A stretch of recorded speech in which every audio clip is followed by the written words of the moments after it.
É tag que vocês gostam? Então é tag que vocês vão ter. O vídeo começa logo depois da vinheta.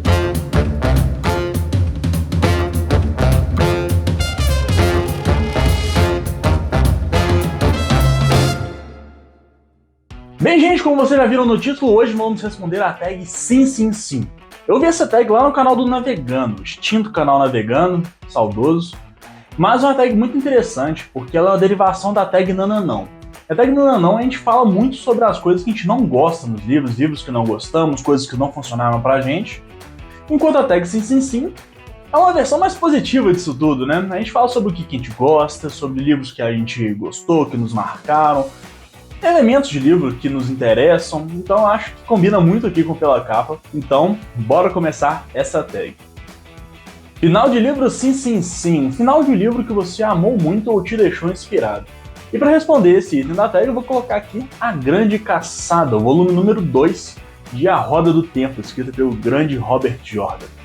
Isso aqui é uma série de fantasia, né? Eu já falei bastante sobre Roda do Tempo aqui no canal, inclusive eu já fiz um videozaço, mais de 1 hora de duração, falando só sobre o primeiro livro, contando tudo sobre o primeiro livro. Tô devendo fazer do segundo também, né? Mas se você se interessa por Roda do Tempo e quer conhecer mais, vou deixar o link aqui em cima para você poder assistir depois de ter visto esse vídeo daqui, né? Mas o final desse livro daqui, ele é muito épico.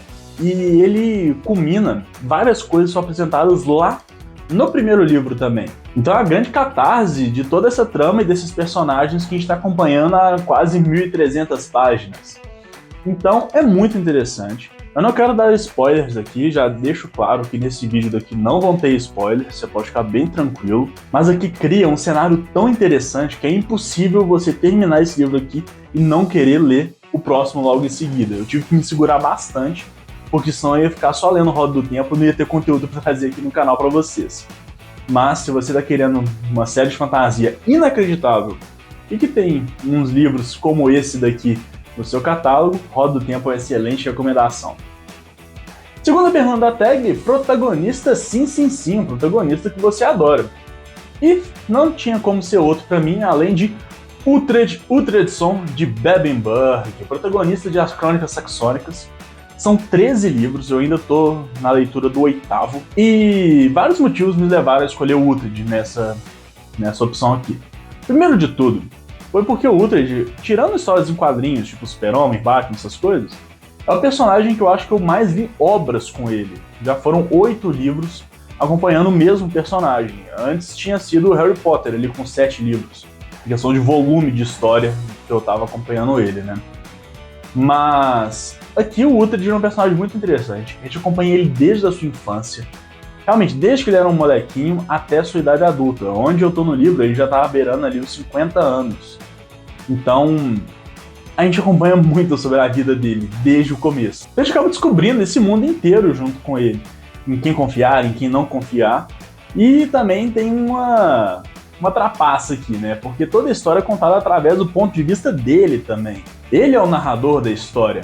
Então, se ele não gosta de um personagem, ele faz a gente não gostar do personagem também. Então, a gente tem a versão dele da história. O que corrobora também pra gente gostar mais dele ainda. E ele é um personagem muito interessante, é um personagem extremamente falho, ele é impulsivo pra caramba, e essa impulsividade, violência dele acaba colocando ele em várias situações difíceis, poderiam ser muito facilmente controladas, mas, por outro lado, o Uhtred representa quase uma catarse das emoções, no sentido de que ele vive as emoções no 100%, então se ele tá puto, ele tá muito puto. Se desrespeitam ele diz algo sobre isso já na hora. É raro os momentos que você vê o Uhtred se segurando, se curvando à vontade de outra pessoa. Então, ele é um cara que ele é o mestre do próprio destino, a gente pode dizer assim. Ele é muito livre. Eu acho que a maior liberdade que a gente tem dele é em questão das emoções, porque na realidade ele não é tão livre assim. Ele tem os juramentos lá com o rei, com princesas e tudo mais. Mas o Uhtred, ele representa essa nossa vontade de extravasar e falar o que a gente pensa mesmo. Então, ele é um personagem muito interessante.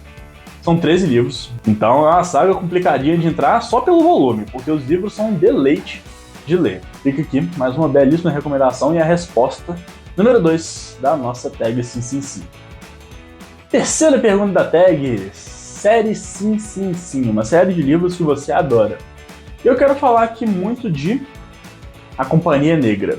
A Companhia Negra é uma saga de fantasia que não tem a atenção que merece. Isso aqui é inacreditavelmente bom.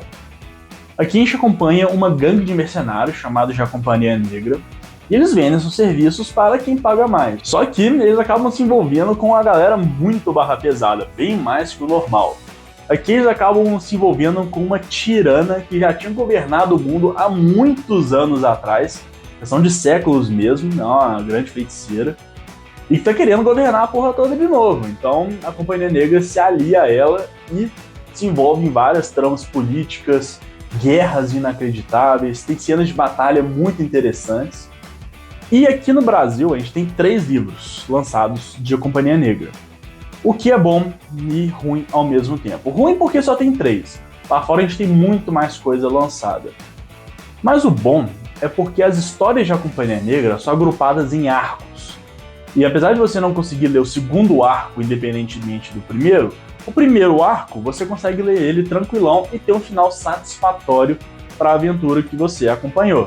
Então os volumes 1, que é A Companhia Negra, Sombras Eternas e Rosa Branca, compõem uma história praticamente fechada em si mesmo. Então se você está querendo uma coisa inacreditavelmente interessante e diferente do que você está acostumado de fantasia, Companhia Negra é o caminho para você seguir. Sério mesmo. E se você, assim como eu, se apaixonar também por esses livros, a gente sempre tem a opção de ler em inglês, né? Eu, esse ano, com certeza, vou ler o 4º, 5º e o 6º volume em inglês. Quarta pergunta da tag, um casal sim, sim, sim, um casal que você gostou tanto que queria que eles existissem na vida real. Quebrando aqui fortemente o estilo de livro que eu tô mostrando, vou falar de um casal, de um livro diferente aqui dos que eu falo no canal ultimamente, que é Daisy Jones and the Six, com o casal Billy e Camila. O Billy é praticamente o protagonista do livro ali, do lado da Daisy Jones, né? Ele é o vocalista da banda, e ele é um personagem extremamente falho. E falho, que eu digo, ele é um babaca mesmo, em vários momentos. Ele trai a Camila, ele tem um problema gravíssimo com bebida, mas chega a determinado ponto que todas as ações dele são em prol de se tornar um homem melhor para poder estar à altura da Camila, né? Estar à altura da esposa dele. E eu achei muito bonita essas passagens que mostra ele resistindo a tentações, que não são tentações fáceis aqui, como o próprio alcoolismo, né? Mas ele perdura. Mas, por outro lado, a gente também tem a Camila, uma personagem extremamente bondosa, uma personagem extremamente carinhosa mesmo. Ela representa tudo de bom que pode existir mesmo, né? E é até meio tendencioso, porque à medida que a gente vai lendo o livro, a gente descobre por que também da Camila ser retratada de uma forma tão magnífica. Mas é interessante, eu acho que eles são um casal bacana. A Camila é como se fosse a âncora e o norte do Billy. E o Billy tá querendo fazer de tudo para poder ser um homem à altura dela. Então é um casal que mexeu comigo, acho que é um casal bonito, poderia existir na vida real. Perguntinha de número 5, plot twist sim, sim, sim, uma virada de mesa que te agradou bastante. Que nem eu disse, não teremos spoilers nesse livro, mas a virada de mesa inacreditável foi aqui em Eu Sou a Lenda. Eu Sou a Lenda foi o primeiro livro que a gente leu no nosso clube do livro aqui do Pela Capa. Se você tem interesse de participar, o link está aqui embaixo. Só clicar e entrar no grupo de Telegram. É de graça, realmente 0800, então não precisa se preocupar. Mas aqui a gente tem uma virada de mesa muito bacana. E ela acaba colocando em xeque toda a aventura que te acompanhou durante o livro. Realmente é uma virada de mesa que acontece bem no finalzinho, que acaba explodindo nossa cabeça. Aqui a gente acompanha a história do último homem da Terra. O mundo sofreu como se fosse um apocalipse vampírico. Então todas as pessoas acabaram se tornando vampiras mesmo. Alguns um grau maior, outros grau menor, tiveram vampiros que foram convertidos em vida, teve vampiros que voltaram à vida depois da morte. Tem uma variação interessante, a gente acompanha esse protagonista tentando achar a cura, eliminando o máximo de vampiros que ele consegue, e a história vai se tornando muito pessoal, uma história que vai entrando muito no âmago protagonista mesmo. Eu tô falando protagonista porque eu esqueci o nome do cara. Mas é bem legal. E é uma história que fala a gente refletir bastante sobre solidão, sobre a psique humana mesmo. E tem esse plot twist no final que faz esse livro aqui ser um livro 5 estrelas, assim, muito tranquilamente. Vale muito a pena a leitura, pessoal. Eu sou a Lenda. Ah, e se você viu o filme e tá achando que é a mesma coisa, não é. Não é mesmo. Sério mesmo. É outra parada. É uma outra experiência muito melhor, na minha opinião. Perguntinha de número 6. Decisão sim, sim, sim. Uma decisão que você viu um personagem fazer que você acha que também faria igual. Bem, é muito interessante, né, a gente falar sobre decisões que nós tomaríamos igual ao personagem quando a gente pensa aqui em universos fantásticos, óperas espaciais e tudo mais, né? Mas uma decisão que eu acho que no momento que eu vivo hoje, que eu tomaria muito facilmente... Facilmente não, porque esse tipo de decisão nunca é fácil de ser feita, né? Mas seria a decisão que o Bilbo tomou aqui em O Hobbit, de sair da sua zona de conforto, de largar tudo para trás e viver uma grande aventura. Hoje em dia a gente tem muitas pessoas que são escravas da rotina mesmo, e não por opção, por obrigação. E ver um personagem como esse que consegue desbravar novos ares, ir atrás de novos objetivos e sair da vida cotidiana, explorar novas oportunidades mesmo, ver o mundo como ele é, não ficar só fechado ali dentro da sua rotina, dentro da sua bolha, eu acho que é muito importante e necessário para muitas pessoas, nem que seja ali no período de férias, no final de semana. É importante ter os nossos momentos de aventura. É muito importante a gente ter um sim mais rápido na ponta da língua, sabe? A gente está tão acostumado a dizer não para várias coisas por causa de trabalho, de rotina, de compromissos, de família. Acho que é importante a gente se lembrar também de dizer sim para oportunidades diferentes. E foi exatamente isso que o Bilbo fez e também faria no dia de hoje. Bem, galera, antes de a gente entrar no próximo tópico da lista, eu só queria lembrar vocês de deixar o like aqui no canal. O like é de graça, gente. Pelo amor de Deus, senta o dedo nesse like daí. E se você não for inscrito, não deixe de se inscrever aqui no canal, porque tem muita coisa bacana que a gente está soltando aqui todas as semanas. Então, já se inscreveu? Já deixou o like? Bora continuar então. Perguntinha de número 7. Gênero sim, sim, sim. Um gênero literário que você adora ler. No meu caso, quem acompanha o canal há mais tempo não tem sombra de dúvidas de que é ficções históricas. Bernard Cornwell é o meu autor favorito. E eu já li dele as Crônicas de Arthur e estou lendo agora as Crônicas Saxônicas. Mas somando todos os livros, eu já li 11 livros do cara. Então já tenho alguma experiência na leitura do estilo de escrita dele, né? Mas também tem outros autores de ficção histórica que eu gosto bastante. O Ken Follett, por exemplo, é um romancista histórico que conta ali histórias um pouco mais atuais do que o Cornwell, né? Mas muito interessantes também. As que eu li foram nos contextos de Primeira e Segunda Guerra Mundial. A gente tem a Muriel Romana, que fez um trabalho inacreditável com Marco Polo. Também já li ficções históricas sobre Fernão de Magalhães, o primeiro cara que fez a grande circunnavegação em torno do planeta. Eu li e fiz vídeo aqui no canal sobre a ficção histórica feita sobre o Vlad Tepes III, tem até vídeo, vou deixar aqui em cima. Então, ficções históricas, sem sombra de dúvidas, são meu gênero literário favorito de ler. Perguntinha de número 8. Clichê sim, sim, sim. Aquela coisinha que tem em toda história, mas mesmo assim você adora. Um clichê que eu gosto muito é o mocinho vence no final. Eu gosto muito quando conceitos como coragem, lealdade, bondade, conceitos assim são enaltecidos e recompensados no final da história.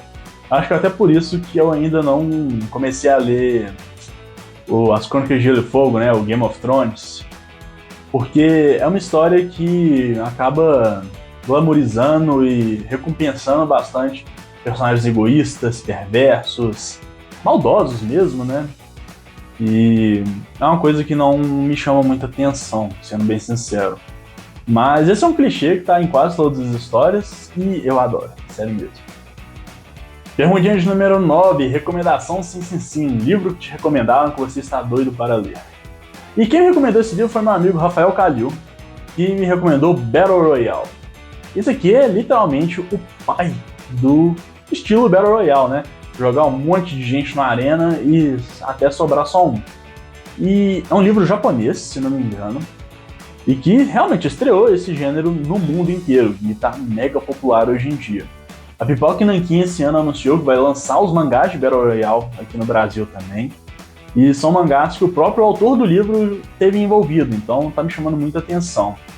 E eu pensei, que melhor momento do que esse para poder ler a obra original. Então, Battle Royale é minha resposta para esse item da tag. Mania de escrita sim, sim, sim. Uma mania que um escritor ou escritores fazem que você adora. Eu gosto muito quando um autor consegue contar sua história e descrever cenários e descrever o mundo através de diálogos. E é o que o Asimov faz bastante em A Fundação e em suas outras obras. Os livros dele são compostos basicamente por diálogos, e em nenhum momento você fica perdido de onde que o personagem está, ou como uma sala é, como é um ambiente, como é que funciona aquele mundo. E isso deixa a narrativa tão mais fluida, mas tão mais fluida, que eu adoro. Fazer o quê?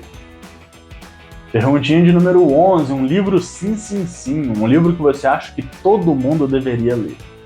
Para mim essa resposta é extremamente óbvia, não poderia ser outro, que é O Senhor dos Anéis. Peguei aqui meu box da trilogia, porque eu já mostrei em vários outros vídeos aqui aquela minha edição em volume único, mas peguei aqui para dar uma variada. E Senhor dos Anéis para mim é a história suprema de fantasia.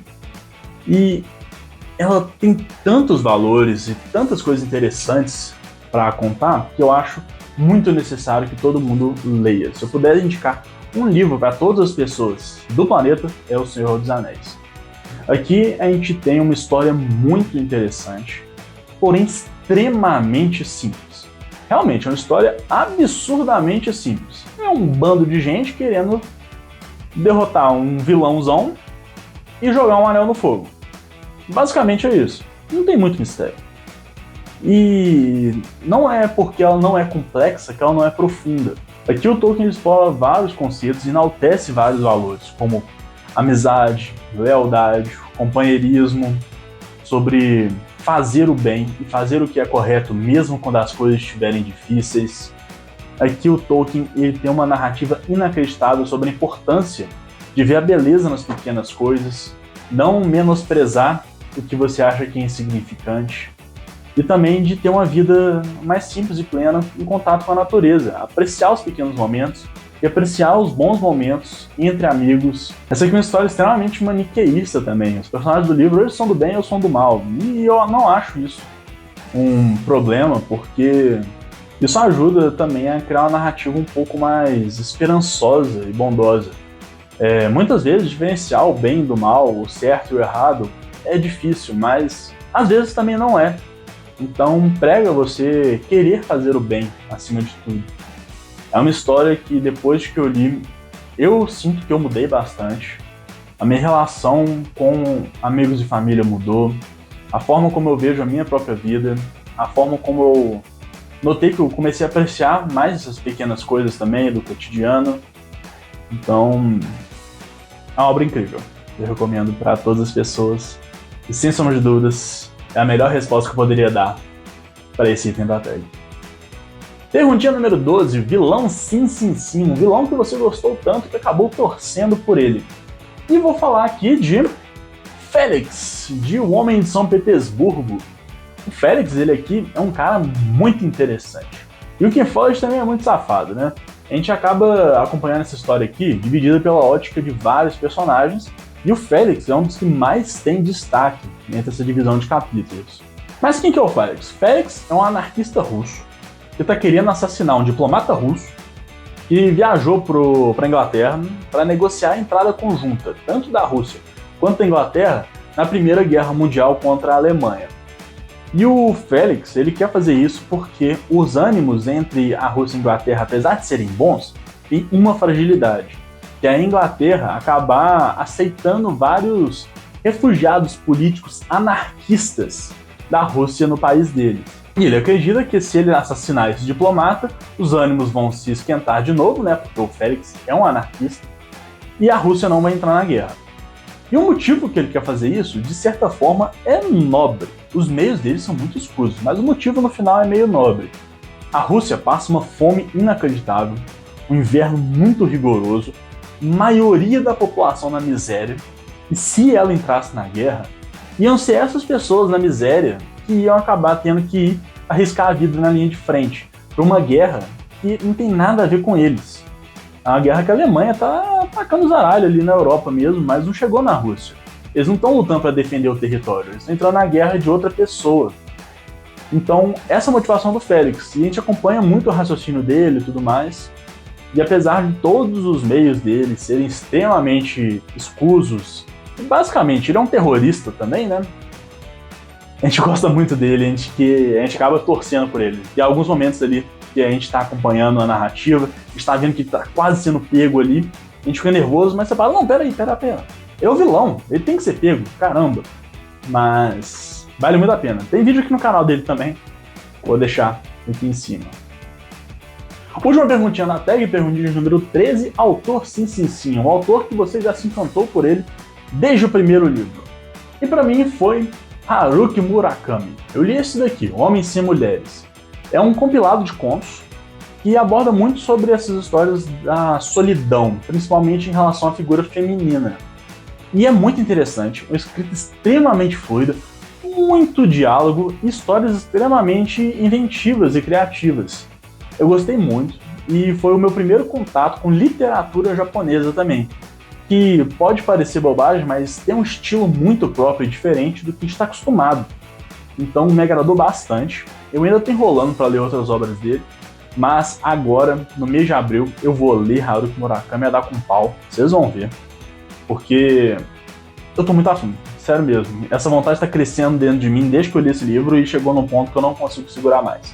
Vou ler muito Murakami e quero incentivar e convidar vocês a conhecer esse autor também, que é tão interessante. Bem, gente, é isso. Essas foram as 13 perguntinhas da tag sim. Obviamente, eu estou muito curioso para saber de vocês quais são suas respostas para essa tag. Então podem deixar aqui embaixo nos comentários que eu vou ler tudo. E caso você tenha algum YouTube, um Instagram, que você fala de livros também, posta lá e me marca, que eu vou lá assistir com certeza. E, gente, mais um lembrete. Se gostou do vídeo, deixa seu like. Todos os livros que eu falei aqui nesse vídeo vão estar com links dedicados aqui na Amazon na descrição, porque comprando através deles você ajuda demais o canal sem gastar mais nenhum centavo por isso. Gente, vou deixar aqui o vídeo que eu fiz sobre a tag Calhamaços, outra tag extremamente bacana, tag extremamente famosa, que eu gostei bastante, eu acho que vocês podem gostar também. Bem, gente, o vídeo fica por aqui e até a próxima.